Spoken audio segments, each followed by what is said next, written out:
Hey, so it's a hella busy day for National Hockey League fans. I am sitting here watching the Vancouver Canucks and the New York Rangers.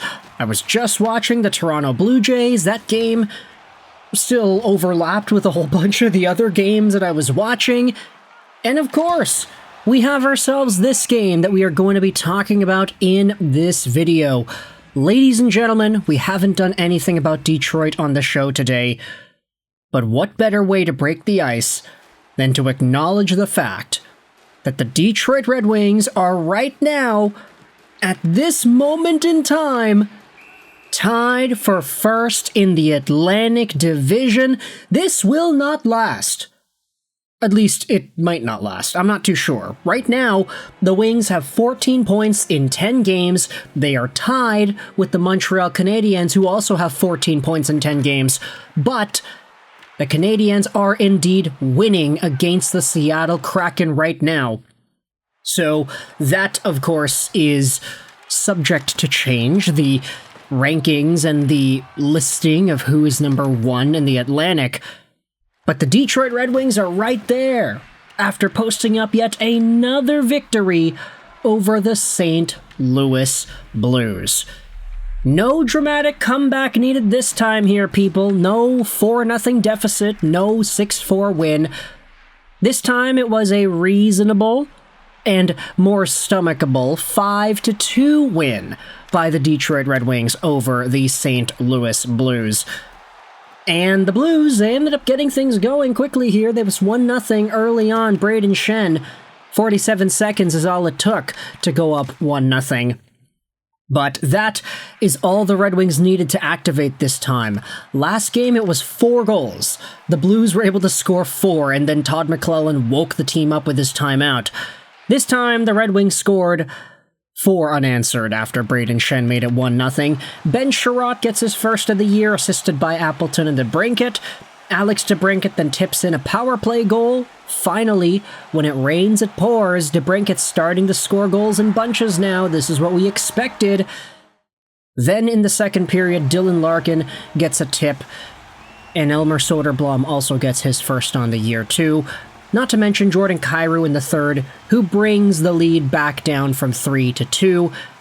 And then Dylan Larkin gets the empty net, so that is another 3-point night for the Detroit Red Wings captain. What a game, what a performance, and what a confident win by this group. Lucas Raymond also finally getting some assists over there. He got himself his 5th and 6th assist today. DeBrincat with a 2-point night as well, a goal and an assist, and Larkin with the 2 goals plus the assist as well. Some of the top dogs in Detroit are not finding ways to slow down, and it's just kind of getting me worried for the rest of the NHL once Patrick Kane comes back. This guy is going to be a huge addition to a team that's already been quite successful offensively, and that has found ways for the top guys on the team to consistently contribute offense, get those numbers up, and help out all of us who started them in fantasy hockey, baby. Yeah.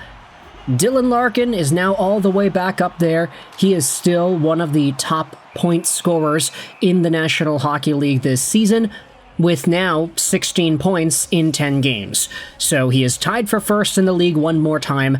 It's not updated yet because NHL.com waits for all the games to be over and then switches over to the next day before the numbers are up. But hey, everybody else is right there too. Actually, I don't know if he's tied for second.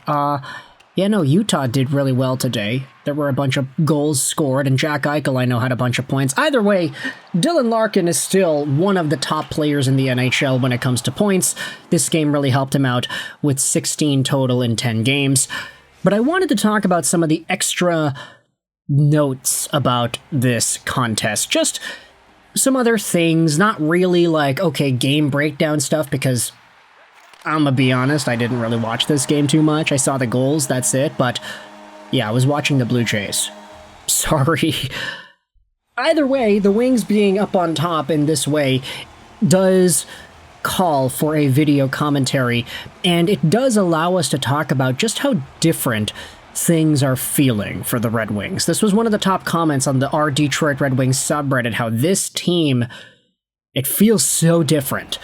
There's a sort of belief in this team that I don't know fans were really feeling at any point in the past few years. Yes, it's true, the Red Wings always had kind of quick starts and they were able to get pretty good results early on in seasons, but they always crumbled apart afterwards.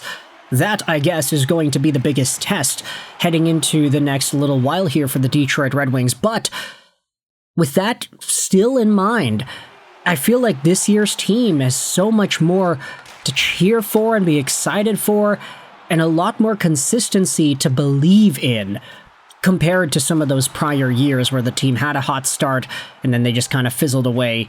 There's confidence in the personnel. There's confidence in the coaching staff. The players are giving all of us stuff to feel good and confident about. Yes, Dylan Larkin is on pace for 130-something points.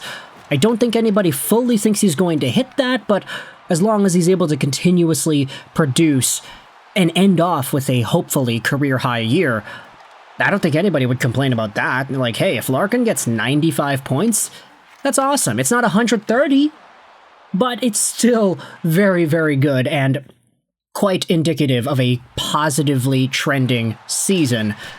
You also had yourselves some really interesting game dynamics with what happened in this contest against St. Louis. Mo Seider ended up getting kind of benched towards the end there. And this was talked about by the folks on the Our Detroit Red Wings subreddit.